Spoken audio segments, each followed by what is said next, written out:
சித்திரங்களை பாடச் சொல்லலாம், தென்றலை அஞ்சல் ஒன்று போடச் சொல்லலாம்.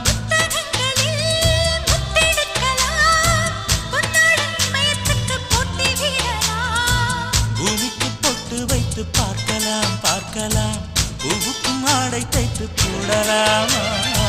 சூரியன் தேரை மண்ணில் ஓட்டலாம் ஓட்டலாம், சொர்க்கத்தின் புகைப்படத்தை காட்டலாமா?